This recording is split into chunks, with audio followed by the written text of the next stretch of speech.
Everyone knows when you get married, you also marry your partner's stuff.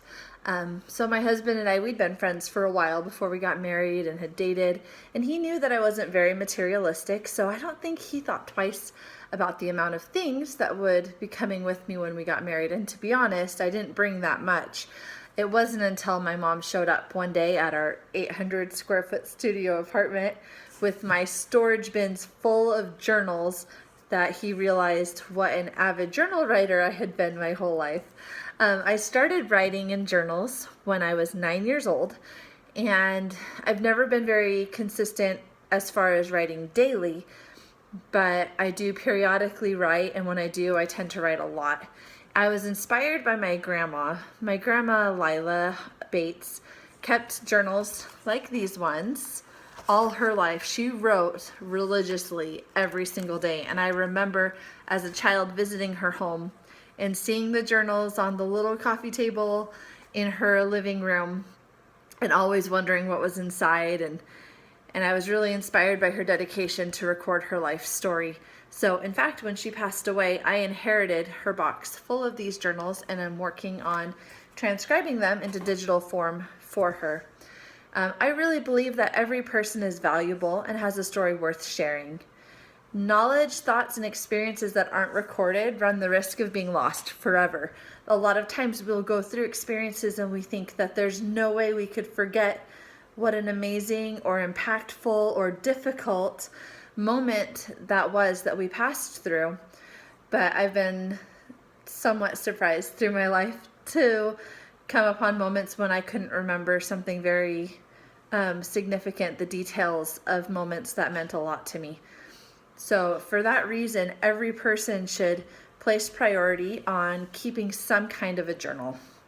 Now, many people are intimidated by the idea of journal keeping, and so I wanted to show you how every single person can keep a journal in some way, and there's so many opportunities these days that make journal writing so simple and easy that any person can do it, and I'm excited to share some of those ideas with you so everyone out there can improve their journal writing. I'm going to be speaking about traditional journaling, study journaling, list journaling, and a lot of the options that are available digitally now. So there are many options available, and you can take your pick. Now, the first one I was going to speak about is traditional journaling, and that is a lot like what I showed you with my grandma. This is just, you sit down, no rules, you record your thoughts, your impressions, whatever you want for the day. This can be a very cathartic experience. It's also been proven to help you academically and to help children. The National Literacy Trust did a study in 2015, and they said that diary writing had a positive impact on children and young adults, and I think that it would remain true for adults as well as boosting their motivation to write. The report showed that pupils who kept a diary were almost twice as likely to write above the expected level for their age compared with children who did not keep a diary. And like I said, I think this remains true for adults as well. So if you're in an English class or you study with writing in general, this is a great opportunity to write judgment-free, to practice, and I am sure that you will see the effects of that later on if you remain consistent with that. And then it can also serve as a reference point for you, like I mentioned earlier, for remembering important facts and events that happened in your life. So the next type of journaling I wanted to talk about was study journaling. And you can either do that traditionally. This is my missionary study journal, and it's just full of notes and scriptures that stood out to me that day. So this is a very religious-centered study journal. Or you can use it in your classes as well. For many students, according to Roger Heimstra, who did a study on the effects of note-taking, he said the process of maintaining a journal helps them to become more organized and focused on the areas they're studying, and there's often a bit of personal clarification that takes place as the journaling process helps in the elucidation of opinions, beliefs, and feelings. So it helps you focus and it helps you process the information better.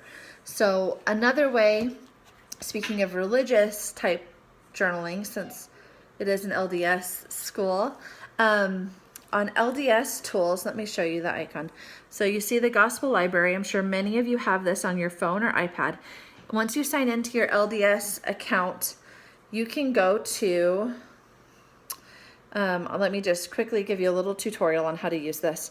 So you're going to go to add a new screen, and there's this feature right here called Notes.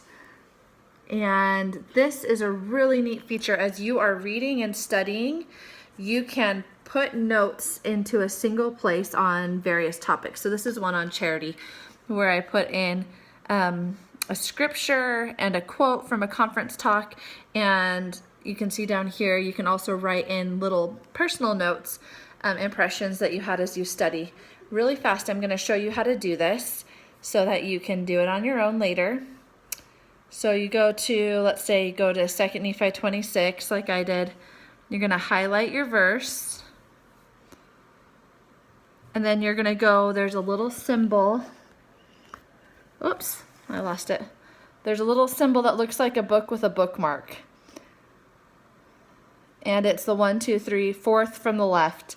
And you click on that, and then you can add a new notebook or use one of the ones you already have, and you're adding your note to that notebook. So it stays there, and you can use this as you study, and it will keep all of your thoughts and impressions and different conference talks and scriptures all combined into one place. Elder Richard G. Scott taught that knowledge carefully recorded is knowledge available in time of need, and that this practice enhances the likelihood of receiving further light. I know that that's true. When I sit down to read my scriptures, if I just open a book and start reading, I have found I don't get quite as much out of it as if I sit down with a pen in hand or nearby and paper available to record thoughts and impressions. You will be amazed as you do that instead at the thoughts and impressions that come to you. I promise you that that is true. Okay, the third form of journaling that I wanted to talk about is list journaling, and this one's a really fun one. So I mentioned my grandma's journals, and they're mostly day-to-day journals of, today I mopped, and today I did the laundry, and today I took Kent to do this, that, and the other. Just very day-to-day things. But she had one journal that I thought was really unique, and this was a journal where she kept lists. She has favorite sayings, things I like and enjoy, things I miss, things I like, oh, that's continued, things I don't like. So they're just really fun little list, and this is great for the person who has a hard time sitting down and just recording their thoughts and impressions. It doesn't come naturally to everyone. Having a list or a prompt is a great way to sit down and without having to think about what to write, really just start filling things out. This inspired me to get this book here, which is the 52 List Project, and it has prompts already laid out for you day by day. This one, list your dream trips, or list what you would spend $1 million on just for you. Favorite characters from movies, and just different things that it makes it really easy to sit down and record, and then easy in the future for your children and grandchildren to look back and get a peek into your life and things that meant a lot to you. The fourth form of journaling that I wanted to talk about was digital journaling, and I already touched on it a little bit with the study journal, but there are so many apps available for journal writing, and I'm just going to pull one up that I thought was really neat, and this is JRNL, and the app looks like this right here, and you can insert photos and you can type texts, and so it's really easy to, as you're out and about, like I was on a date night a couple weeks ago, and we went to an art museum and we saw this painting, and I just thought it was so gorgeous, so I took a picture of it and I wrote underneath something like, I love this painting, and I can go in later and talk about the date night or talk about what it was about the painting that I liked. It's just a really easy way. You have your iPhone with you or your iPad, and you can upload your photos and quickly record some text to go along with them. and you're able to, with that site and with many others, print out your journaling.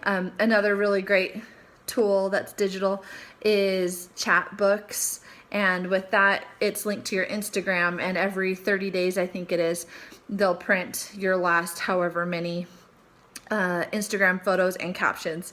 So that makes it really easy. Since you're already uploading to Instagram, make sure to keep a little blurb in there. It will have the date, it'll have your blurb of what was going on or what was significant about the moment, and then have it printed and you're done. It's easy. So I really think that with all of these great options available, I'm confident that we could each improve our record keeping with minimal effort. Since we each see the world with such a unique perspective and our experiences and lives are so individual, no one else can really do this job for us. And with so many amazing options available, we don't have any excuse to shirk the responsibility. If you don't tell your story, who will?